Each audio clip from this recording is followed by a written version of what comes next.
어둠은 뭡니까? 그리고 빛은 뭡니까? 예수님 당시에 수많은 기적과 이적과 표적을 행했어요.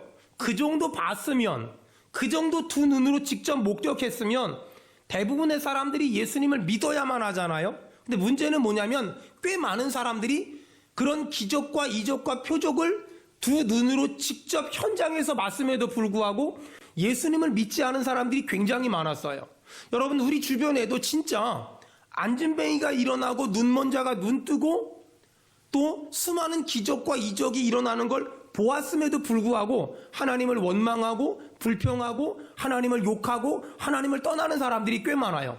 그런 사람들 보고 사람들은 어떻게 사람이 저럴 수 있어? 라고 말하지만 예수님 당시에 죽은 나사로가 살아나는 걸 보고 사람들이 예수님을 안 믿었어요. 예수님 당시에 눈먼 자가 안진뱅이가 일어나는 걸 보고도 사람들이 예수님을 안 믿었어요. 그런 걸 보면 요즘에 하나님의 은혜를 받고 하나님을 떠나고 하나님의 치유를 받고 하나님을 떠난 사람들을 보고 사람이 어떻게 저럴 수 있어? 라고 말하기보다 그래, 그게 사람이지. 그래, 그게 인간이지. 이렇게 보는 것이 어쩌면 더 정확하지 않을까 싶어요. 당시 바리새인들은 예수님에게 표적을 보여주면 믿겠다라고 말했어요. 그래서 예수님은 죽은 나사로를 살렸잖아요. 그걸 보고 바리새인들은 예수님을 믿은 것이 아니라 예수님을 잡아 죽일 궁리만 했어요. 그럼 질문을 해야 돼요. 도대체 왜 사람들은 예수님이 기적과 이적과 표적을 행하셨음에도 불구하고 예수님을 믿지 않았을까? 성경에 정답이 나와요. 자, 요한복음 12장 38절. 이는 선지자 이사야의 말씀을, 거기 선지자 이사야 언더라인 치세요. 이는 선지자 이사야의 말씀을 이루려 하심이라.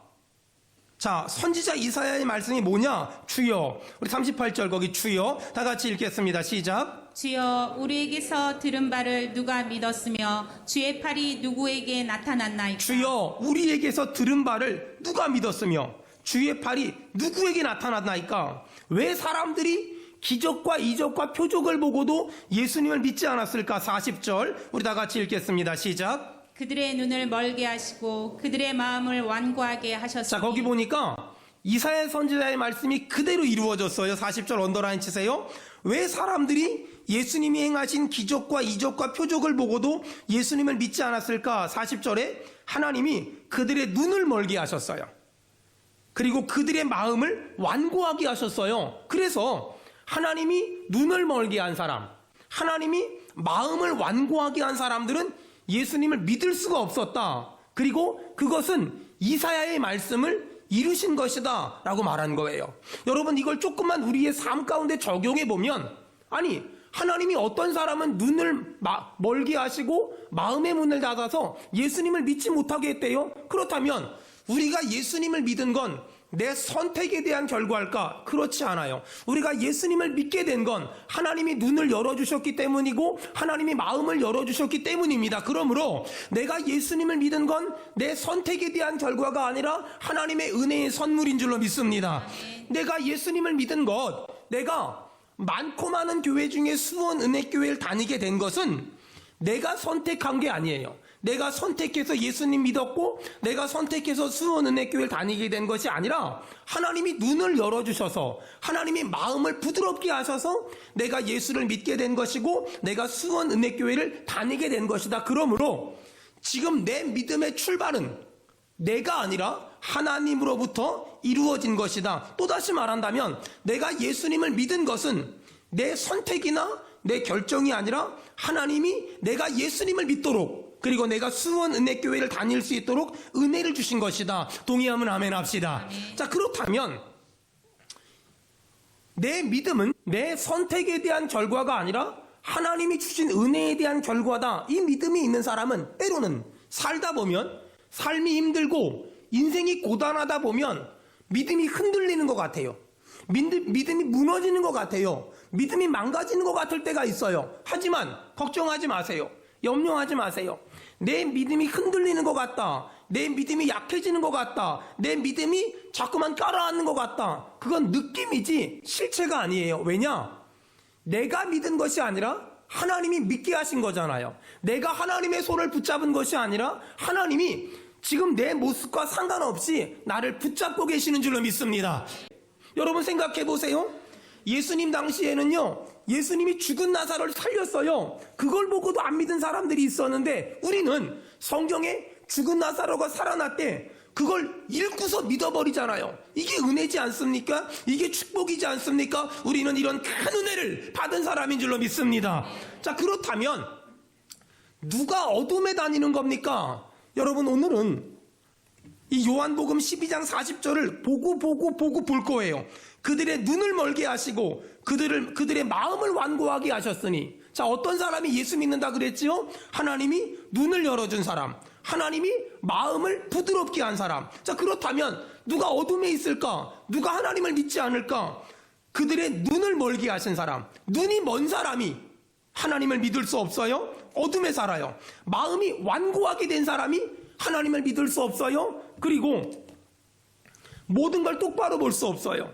여러분, 우리가 받은 복 중의 복은 하나님이 우리의 눈을 열어주신 거예요. 하나님이 우리의 마음의 문을 열어주신 거예요. 생각해봐요. 눈이 보이니까 우리 민태성 집사님이 잘생기게 보이고요, 눈을 열어주시니까 우리 찬미가 이쁘게 보이잖아요. 여러분, 눈을 열어주시니까 제대로 보인다니까는요, 정확히 보여요. 똑바로 보여요. 하나님이 눈을 열어주시니까 사기당하지 않고요, 사기치지 않고요, 속이지 않고요, 속임당하지 않을 수 있어요. 평생에 하나님이 사랑하는 수원은혜교회 성도들이 사기당하지 않길 바라며 속지 않기를 축원합니다. 어떤 사람이 이런 은혜를 받을 수 있을까? 눈을 뜨고 사는 사람, 그리고 마음의 문이 열린 사람.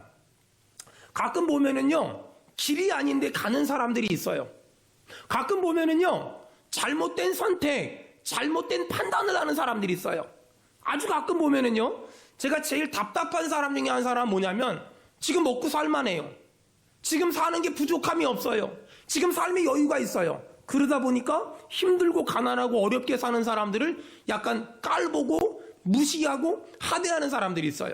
그들을 볼 때마다 제 마음에 드는 생각이 하나 있어요. 지금 누리고 있는 복이 얼마 안 가겠다. 지금 누리고 있는 축복이 얼마 안 가겠다. 잘 들어보세요. 어떤 사람은 지금 먹고 살만하고 편안하고 여유가 있어요. 근데 그 복이 계속 유지되는 사람이 있고 잠깐 있다가 사라지는 사람이 있어요. 잠깐 있다가 사라지는 사람의 특징은 뭐냐? 조금 먹고 살만하면 나보다 힘들고 어려운 사람들 무시하고 멸시하고 천대해요. 근데 조금 먹고 살만하잖아요. 그때 나보다 힘들고 나보다 어렵고 나보다 가난한 사람들을 품어요. 잠언에 보니까 가난한 사람에게 구워주는 것이 하나님에게 구워주는 것이다. 그런 삶을 사는 사람의 인생은 삶이 견고해질 거다 라고 말해요. 우리 교회가 연약한 교회를 품을 줄 알고 우리 성도들이 힘들고 어려운 사람들을 보듬어 안아줄 수 있는 그런 삶을 살길 축원합니다. 여러분, 이렇게 하나님이 눈을 열어주잖아요. 그럼 보인다니까는요, 저 길로 가면 망하는데, 저 길로 가면 함정에 빠지는데, 저 사람 만나면 인생이 꼬일 텐데, 저 사업 시작하면 인생이 어려워질 텐데, 하나님이 눈을 열어준 사람들은요, 이게 다 보여요. 근데 문제는 하나님이 눈을 가리면 안 보여요. 저 사업하면 망할 텐데, 이게 안 보여요. 저 길로 가면 어려워질 텐데, 그게 안 보여요. 여러분, 하나님이 눈을 열어주시는 것, 그게 복 중의 복이고요. 하나님이 마음을 부드럽게 해주시는 것, 그것이 은혜 중의 은혜예요. 근데 안타까운 건 어떤 사람은 하나님이 눈을 열어줬는데 의도적으로 눈을 자꾸 감아요. 또 하나님이 귀를 열어주셨는데 의도적으로 자꾸 귀를 막아요. 하나님이 마음을 열어주셨는데 자꾸만 마음의 문을 닫아요. 언제 그럴까요? 하나님이 부담스러운 말할 때. 하나님이 부담스러운 말을 하면 못 본 척, 못 들은 척 자꾸만 이렇게 눈을 감고 귀를 막아요. 여러분, 근데 하나님은 다 알아요. 그리고 우리한테 말하세요. 너 다 들었잖아. 너 왜 못 들은 척해? 너 다 봤잖아. 근데 왜 못 본 척해? 이렇게 하나님은 지금 말씀하세요. 아주 가끔 성도들이 무슨 실수를 하면 이런 말이에요. 목사님, 제가 뭐에 씌었었나 봐요. 뭐에 씌었었나 봐요. 이건 굉장히 그 미신적인 말이잖아요. 그러면 그 말의 성경적인 말은 뭘까? 목사님, 그때 제가 눈을 감고 있었어요. 목사님, 제가 그때 마음을 강팍하게 하고 있었어요. 그 말이 맞는 것 같아요. 여러분, 오늘 하나님이 열어주신 눈을 뜨고 살잖아요. 그리고 하나님이 열어주신 마음을 열고 살잖아요. 그러면 구원의 은혜만 받는 것이 아니라 무엇을 먹을까, 입을까, 마실까 염려하지 않도록 하나님은 날마다 필요한 것으로 우리의 삶에 공급해 주실 줄로 믿습니다. 저 특별히요, 오늘 부탁하고 싶은 건 우리 청년들 중에 앞으로 이제 좋은 형제를 만나서 좋은 자매를 만나서 결혼해야 될 우리 찬미 같은, 우리 수진이 같은 청년들이 우리 교회에 진짜 많잖아요. 제가 부탁하고 싶은 건 결혼하기 전에는 눈을 크게 떠야 돼요. 뭐 첫눈에 반했네, 끝눈에 반해야 돼요. 한눈에 반했네, 두 눈에 반해야 돼요. 절대로 첫눈도 안 되고 한눈도 안 돼요. 예전에 실제로 어떤 사람이 이렇게 펜팔을 했대요.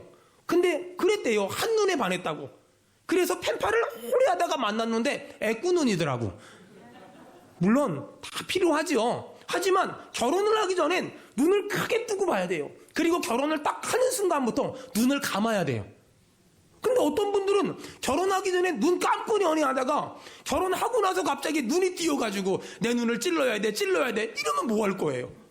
그러니까 하나님이 우리한테 눈을 뜨게 하셔서 이렇게 보게 하셨잖아요. 여러분, 두 눈을 크게 뜨고요. 그리고 하나님이 마음의 문을 열어주셨잖아요. 그럼 마음의 문을 활짝 열고요. 여러분 정말 제대로 보고요. 여러분 하나님이 인도하심을 경험하길 주의 이름으로 축원합니다. 여러분, 제가 이 요한복음 12장 40절을 묵상하는데 지난 한 주간 동안 너무 은혜를 많이 받았어요. 여러분 한번 볼까요? 그들의 눈을, 우리 다 같이 읽겠습니다. 시작. 그들의 눈을 멀게 하시고 그들의 마음을 완고하게 하시니. 아멘. 자, 누가 사람들의 눈을 멀게 하실까요? 그리고 누가 사람들의 마음을 완고하게 하실까요? 누가 그럴까요? 하나님이. 하나님이 어떤 사람의 눈은 멀게 하시고 어떤 사람의 눈은 열어주시고, 또 하나님이 어떤 사람의 마음을 완고하게 하시고 어떤 사람의 마음을 부드럽게 하시며, 그러므로 여러분 오늘 축복합니다. 정말 이 복을 꼭 반드시 정말 진심으로 받아야 돼요. 하나님이 눈 열어주시길 축원합니다. 하나님이 마음의 문을 열어주시기를 주의 이름으로 축원합니다. 이게 그 어떤 복보다 중요하고요, 그 어떤 축복보다 너무너무 중요하다니까는요. 여러분 성경 봐봐요. 거기 보니까 40절에 하나님이 어떤 사람의 눈을 멀게 하시고 어떤 사람의 마음을 완고하게 하셨으니 이는 그들로 하여금 눈으로 보고 마음으로 깨닫고 돌이켜 고침을 받지 못하게 함이라. 쉽게 해석하면은요, 눈을 뜨고 사는 사람, 마음을 부드럽게 하고 사는 사람, 이 사람을 뭐라 그러냐면 깨달음이 있는 사람. 무슨 말을 하면 깨달을 줄 알아요. 뭘 보면 깨달을 줄 알아요.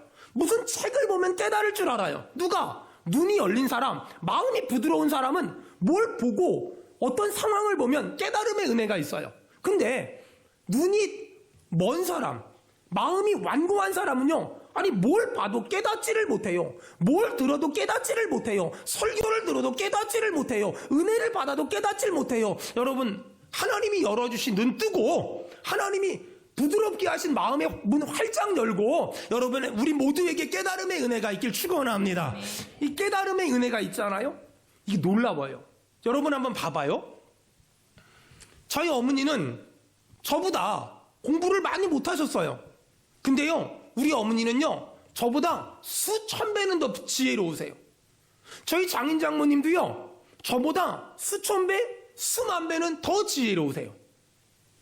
여러분, 그분들이 살아온 어린 시절은 공부를 많이 할 수 없는 시기였어요. 그들은 저희보다 공부를 많이 못했어요. 하지만 그들은 얼마나 지혜로워요.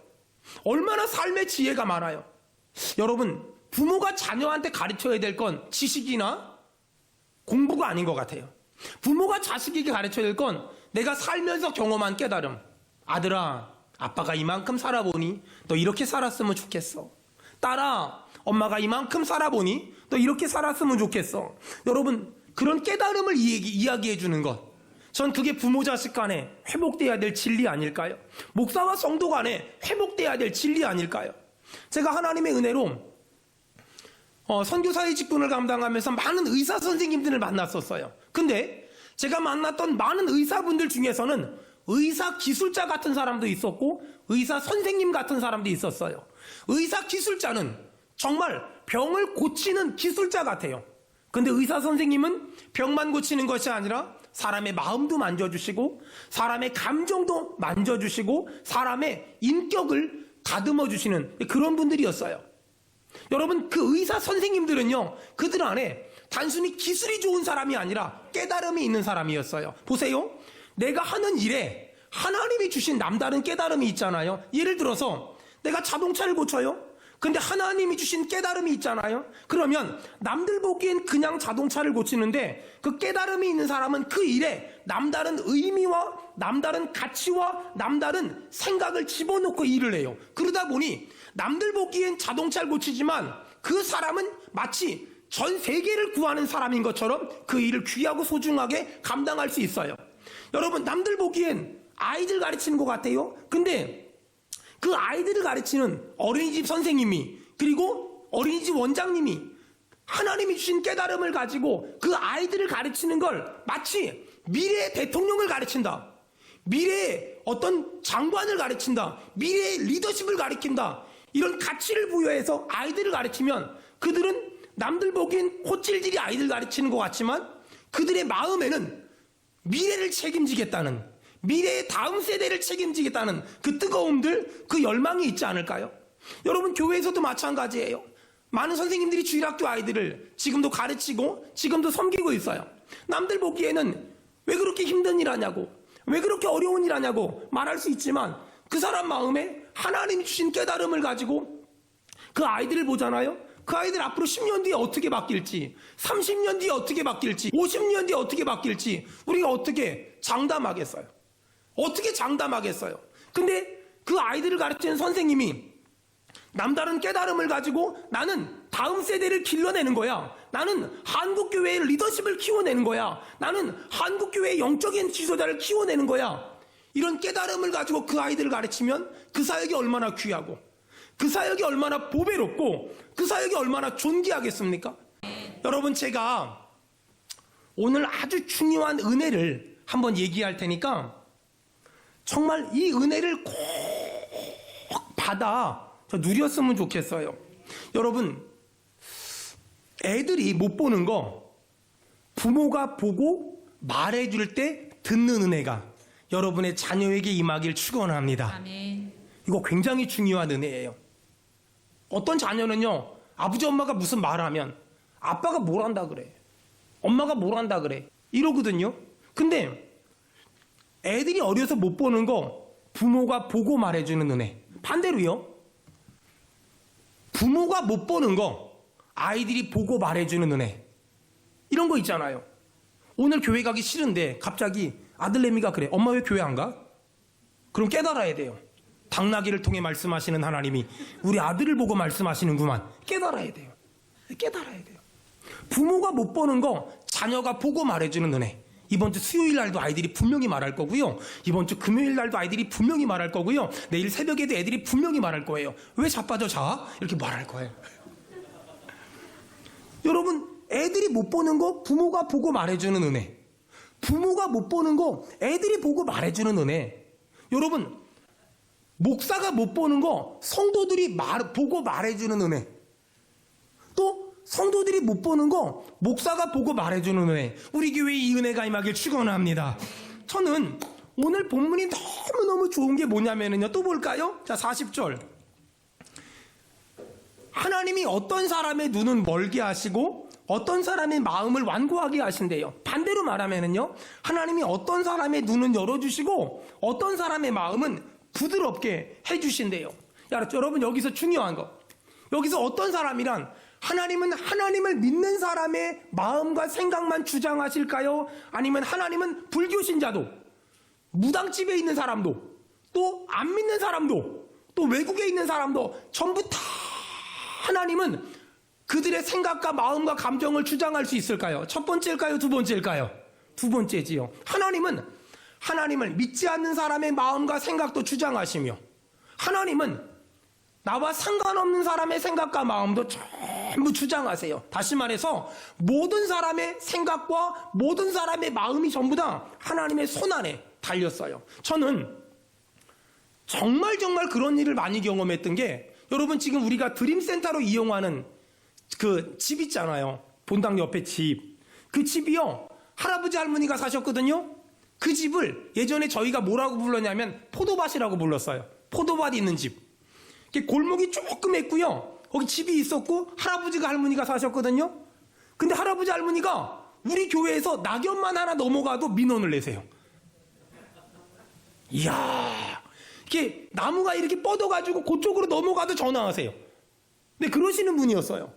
얼마나 뭐라 그러시고 얼마나 야단치시고 얼마나 혼내시는지. 근데 세상에 참 신기하죠. 저희는 맨날 기도했지요. 하나님 저 집 주세요, 저 집 주세요, 저 집 주세요. 왜냐하면 그 할아버지 할머니 집 들어가는 그 골목이 다 저희 땅이었거든요.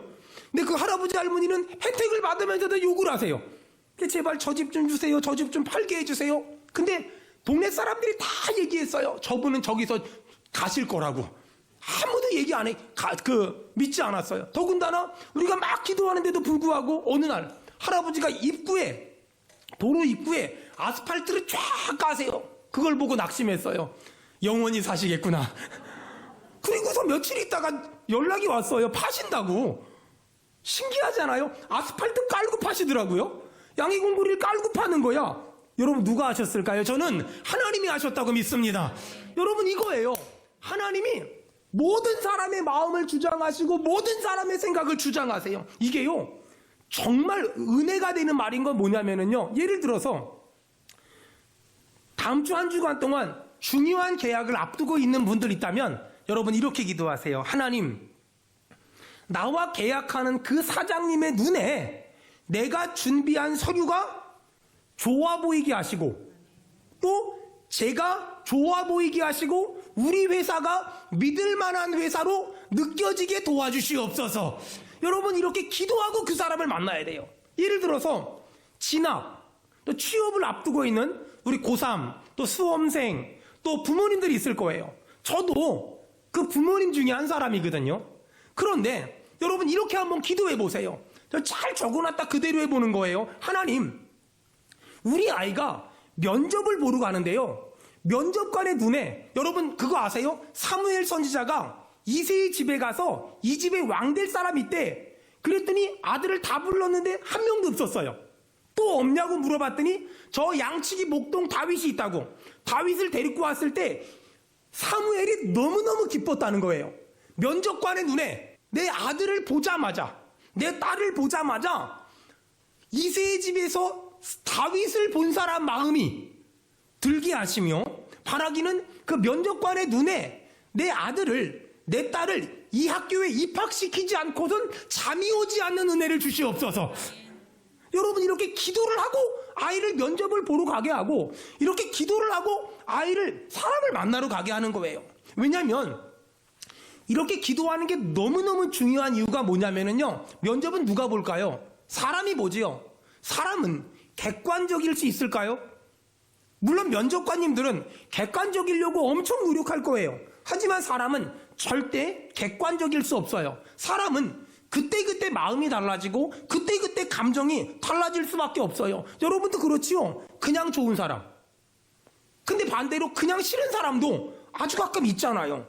그러니까 여러분 아이들이 면접을 보러 가잖아요, 아니면 취업을 보러 가잖아요. 그러면 기도를 해야 돼요. 하나님, 면접관 눈에 내 아이가 좋게 보이게 하시고, 내 아이가 예쁘게 착하게 정말 순종적으로 보이게 해달라고, 이렇게 기도해야 돼요. 하나님, 내 딸이, 내 아들이 면접을 보러 가는데 면접관 눈에 내 아들, 내 딸이 그 면접관이 대학 때 미팅을 나갔을 때 차버린 여자 같지 않게 하시며, 그렇게 느껴지면 아무리 이쁘고 잘생겨도 소용이 없거든요. 그리고 어저께 밤에 부부싸움을 했는데 내 아들이 그 남편의 이미지와 오버랩되지 않게 하시고 그 아내의 이미지와 겹치지 않게 없어서 기도해야 돼요. 왜냐하면 마음이 나쁘면 그냥 상대방이 별로 안 좋게 보이거든요. 실제로 제가 들은 얘기인데요, 어떤 목사님 딸이 대학교에 입학 면접을 보러 갔대요. 면접을 보러 갔는데 면접관이 물어보잖아요. 뭐 이거 물어보고 막 물어보잖아요. 막 물어봤대요. 오미클론이 어떻고 막 물어봤을 거 아니에요? 코로나가 어떻고 물어봤어요. 물어보고 나서 대답을 들어야 되는데, 이 면접관이 물어보고 나서 자꾸만 고개를 막 이러더래요. 그러니까 얼마나 떨리겠어요. 가뜩이나 떨린데. 그래가지고 제대로 대답을 못하고 횡설수설하고 나왔대요. 나중에 들은 얘기인데, 그 면접관이 왜 이렇게 고개를 흔들었냐면 파리가 날아다녔다고. 그러니까 기도를 해야 돼요. 주여, 우리 딸 면접 볼 땐 파리도 날아다니지 않도록 도와주시옵소서. 진짜 기도를 해야 된다니까는요. 여러분, 요즘에는요, 비자도 인터넷으로 많이 신청하잖아요. 근데 제가 한창 선교사로서 외국을 다닐 땐 다 이게 면접을 보러 갔어요. 인터뷰를 보러 갔거든요. 그 인터뷰 보러 가서 맨 뒤에서 이렇게 보잖아요. 그러면 그 인터뷰하는 대사관 직원들이 어떤 사람은 그냥 이렇게 잘 보지도 않고 도장을 막 찍어요. 거절, 리젝 이렇게 하는 사람이 있어요.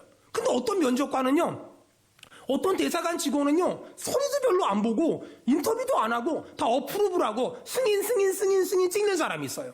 그 왜 그럴까요? 물론 나름의 기준이 있을 거예요. 하지만 사람의 감정이 영향을 미치는 건 분명한 사실이에요. 저도 그럴 때 있거든요. 수원은혜교회 담임 목사 하다 보면 도와달라고 하는 데가 너무 많아요.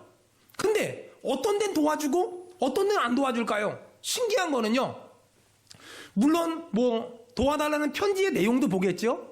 전화하는 사람이나 부탁하는 사람의 매너도 보겠지요. 하지만 제일 중요한 건 어떤 건 보면은요, 하나님이 제 가슴을 막 뜨겁게 해요. 안 도와주고는 못 견디게 만들어요. 근데 반대로 어떤 건 마음이 냉랭해요. 성령이 역사하면, 하나님이 내 마음을 움직이면 나랑 상관없는데 도와주고 싶고, 하나님이 내 마음을 움직이지 않으면 별 관심 없어요.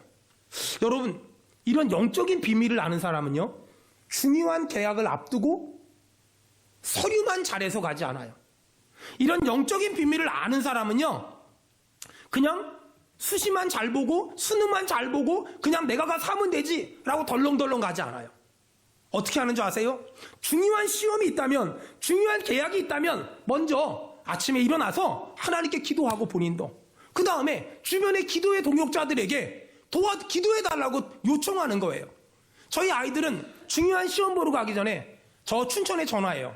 할아버지한테 할아버지 기도해 주세요. 그럼 아버지가 얼마나 할아버지가 간절히 기도해 주겠어요? 또 저 강화에 전화해요. 우리 어머니한테 할머니 기도해 주세요. 또 기도해 줘요. 신기한 게 그럴 때는 저보다 할아버지 할머니가 영빨이 좀 더 있어 보여요. 우리 애들한테 기도 받아라. 다 가서 기도 받아라. 그리고 제가 기도해 줘요.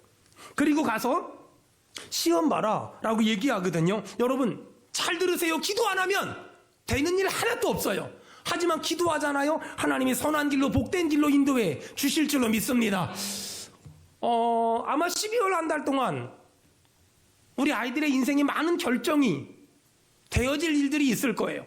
또 12월 한 달 동안 우리의 인생에 참 많은 어떤 진로들이 결정되고 진학들이 결정되고 많은 것들이 결정될 거예요. 여러분, 이런 중요한 인생 앞에서 인간이 해야 될 일 최선을 다해야 돼요.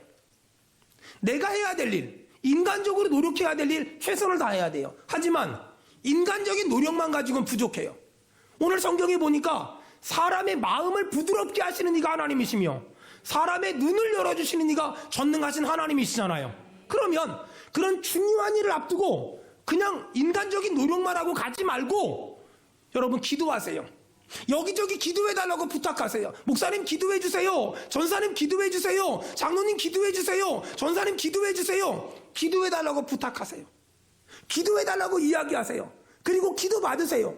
부모님들도 아이들 그냥 맛있는 밥만 해서 보내지 말고 기도해주세요. 전화로 기도해주든 머리에 손을 얹고 기도해주든 기도해주세요. 하나님, 내 아이가 오늘 중요한 사람을 만납니다.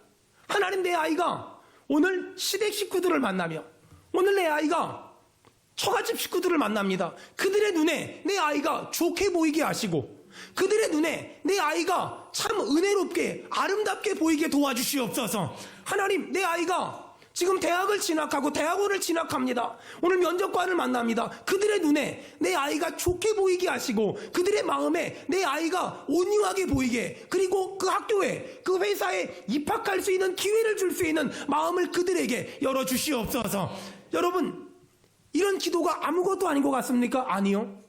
전 이런 기도가 강팍한 마음을 부드럽게 만들며 닫힌 눈을 열어주며, 이런 기도가 하나님이 먼저 그 사람을 찾아가서 그 사람의 눈을 열어주시고 그 사람의 마음을 열어주시고 그 사람의 상황을 주관해 주신다는 거 저는 믿어요. 사랑하는 여러분, 혹시 지금 하나님이 누군가를 나보다 먼저 신방 가셔서 그 사람의 눈을 열어주셔서 내 아들을 좋게 봐주셔야만 하는 그런 일이 있지 않습니까? 혹시 하나님이 먼저 그 사람에게 신방 가셔서 그 사람의 마음을 부드럽게 하셔서 내 아들을 보는 순간에, 내 딸을 보는 순간에 내 아들이 좋게 보이는 은혜가 임하게 해달라고 여러분 기도해야 될 이유가 있지 않습니까? 목요일 날인가? 우리 아이한테 문자가 왔어요. 아빠, 이번 주에, 다음 주지요? 내일부터죠? 이번 주에 제가 중요한 면접을 봐요. 그리고 중요한 제가 발표를 해야 돼요. 이 말이 딱 들리는데 그냥 우리 아이가 중요한 면접이 있대, 중요한 발표가 있대. 이것도 중요하지만 너무 중요하죠. 근데 이것보다 더 소스라치게 놀라는 건 제가 이런 설교를 월요일 날 준비했다는 거예요. 제가 그 문자를 딱 받는 순간에 온몸에 전율이 쫙 와요. 와, 하나님이 이렇게 정확하신가? 하나님이 이렇게 정확하신가? 그러니 제가 이번 한 주간 동안 어떻게 기도하겠어요? 계속 기도하겠죠. 하나님, 우리 아이가 면접관을 만났을 때 면접관의 눈에 우리 아이가 좋게 보이게 하시고 면접관의 마음을 부드럽게 하셔서 우리 아이를 좋게 보게 해 주시옵소서. 하나님, 이번 한 주간 동안 우리 성도들 사업에 중요한 결정을 하는 사람들이 있을 텐데, 하나님, 중요한 결정을 할 때 그 사람의 눈에 우리 성도들이 좋게 보이게 하시고 우리 성도들이 준비한 서류가 완벽하게 보이게 하시고 우리 성도들이 운영하는 사업장이 튼튼하게 보이게 하셔서 하나님, 모든 것들이 만사형통하게 도와주시옵소서.